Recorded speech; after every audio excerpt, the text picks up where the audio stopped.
why I love it. Charlie, good on you, Charlie. Now, we know that some workers attempted to surf the internet on company time, but does that give your employer the right to snoop on your online habits? Staff at the ABC are reported to management if they stray too far off the information superhighway. Let's find out what our Wednesday panel thinks of that. Entertainer Paul McDermott, and fresh from an online chat room, ABC Radio's James O'Loughlin. Good morning to you both. Now, good morning. Now, James, what's going on here? I don't really have a problem with it, really. I mean, if you go to, you know, it's sort of it's like the world's greatest distraction is available to everyone who has a computer. And it's probably no surprise that, you know, productivity's probably decreased since the internet arrived. And in our jobs at the ABC, you've got to look up the internet a lot.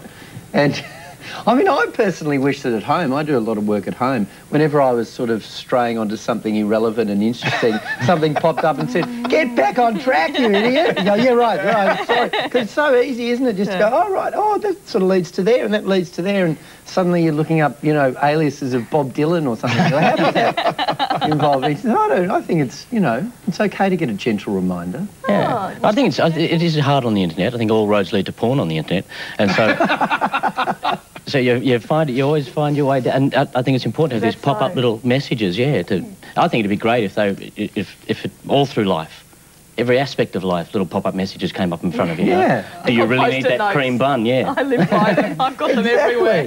But that'd be like having your mother with you the whole time, wouldn't it? Oh, by jingo, that'd be great, wouldn't it?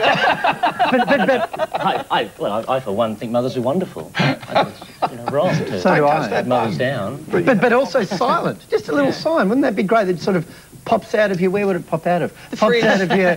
Yeah, well, pops out of your little... Maybe you could get an inbuilt computer on your desk. Projected from your glasses, visually in front of you in the air. Yeah, what's the point of road rage anyway? And you go, "Oh, yeah, right. Why am I... Will it get you to work quicker? No, it won't. Time for confession. Yeah. All right. But should the bosses be monitoring internet usage, do you reckon? Is this what is happening at the ABC? Do you just get a little pop-up and say you've been on too long, or do they say this site isn't appropriate? They say it's something like, you know, are you sure this site's really relevant? And, you know, I work in radio. Both hands on the desk. Well, I work in radio and we do stories on everything. So you can just sort of say, well, yeah, I reckon it is. I'm supposed to be well informed and the internet's a source of information. But they certainly should monitor whoever is monitoring the unmonitored. Because you've got the monitoring now, the people that haven't been monitored in the past. So you're going to need someone to monitor the people monitoring the people that were unmonitored. Yeah, who monitors? Who monitors the people, making sure that you're not going to the sites that you shouldn't be going to. You need a committee for that, I think. Glad to put that one up. We're talking about the ABC. All right, let's talk about the age-old question of whether sports people should indulge in a bit of sex before the big game. The French rugby team apparently has a no-sex policy in place. They reckon it's going to help them. And they've extended it.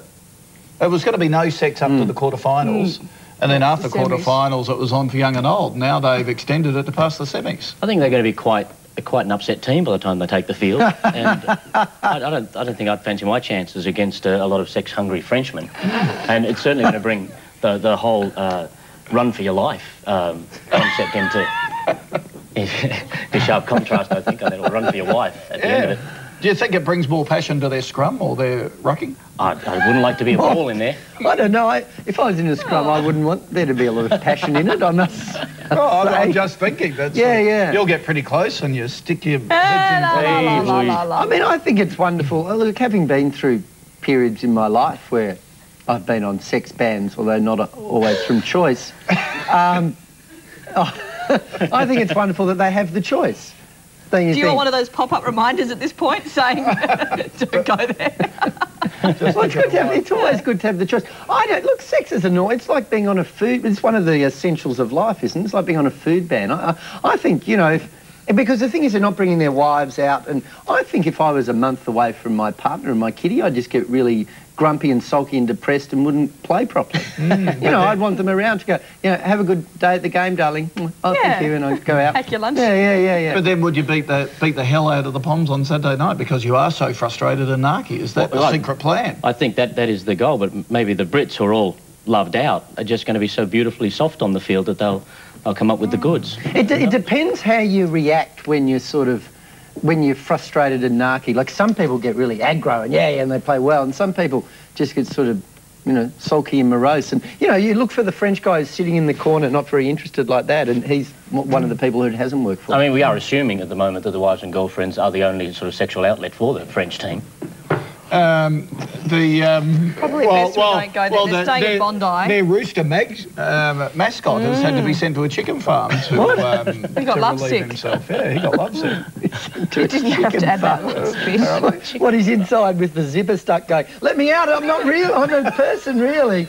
We've got a big chicken here. I hope they're free-range chickens as well that he's going for, not those cage ones, because that's a whole bondage sort of thing that he's getting into. It's getting into freaky areas. All right, I'm going to lift the level of conversation now up from where we are. Let's talk about our mild-mannered PM. He's been getting around London in a bit of a James Bond-style Jag on loan from Tony Blair. Now, what do you reckon? What do you think he should have in it? Well, if you had to design the ultimate... But this one's bomb-proof and bulletproof glass and the whole thing, isn't it? Can eggs get through it? I mean, that's the real danger with our Prime Minister. I think there's two things about this. Firstly, whoever designed it for Tony Blair made a slight mistake. They made it impenetrable by rocket launchers and by grenades and poison gas, but it doesn't actually protect him from bad press, which has been his main threat over the last few months. And also, I think it's great for John Howard to have it because, let's face it, if he didn't have some big fancy car with, you know, shields and whatever of it in England, no one would probably know who he was. Little flag on the front. What would you put in it, though, for him? Oh, I think he's got to have some of, if it's a James Bond sort of car, then a couple of the enemies of James Bond, I think, would be quite good in there. Yeah, Blomfeld, Broomfield, or whatever his name is, and Jaws. Dr. No, George, the whole bit. I think it's more like it's probably a very intelligent car as well. So I think it's probably less like James Bond and more like, say, David Hasselhoff and Kit. Oh, Kit. Yeah, which should be dangerous. I mean, with our Prime Minister having a car that's more intelligent than yourself. That'd be so irritating, having a talking car. Do you really want to turn left? Yes, I do. Shut up and do it. There's those pop-ups again. They're good, those Jags. They're made by Ford, aren't they? Yeah, they The are. other day? They are. Ford subsidiary. Well done. All right, guys, thank you for that. We'll catch you next week. Talk to you. Thank you. James O'Loughlin and Paul McDermott. Don't forget, Paul McDermott is back on Friday. Oh, you're going to sing again? for us. Yeah, we're going to, Fantastic. Love it. We want you to do Where Is Love one day so we know what it sounds like properly. Okay, you're on. We should have had you in our lineup. A different version. Have a good day. Still to come, America's sweetheart Meg Ryan, like you have never seen her before. She's in the nude. Yes, she's certainly exposing a new side of her personality. Also coming up, find out how the honeymoon went. A top-selling, a young up-and-coming author who's got a bestseller about to be released will be joining us in the next half hour. She's much prettier. But stay with us. A news hit from Nat. Also, we'll check the weather with Grant. You're watching Sunrise right across Australia. Stick with us.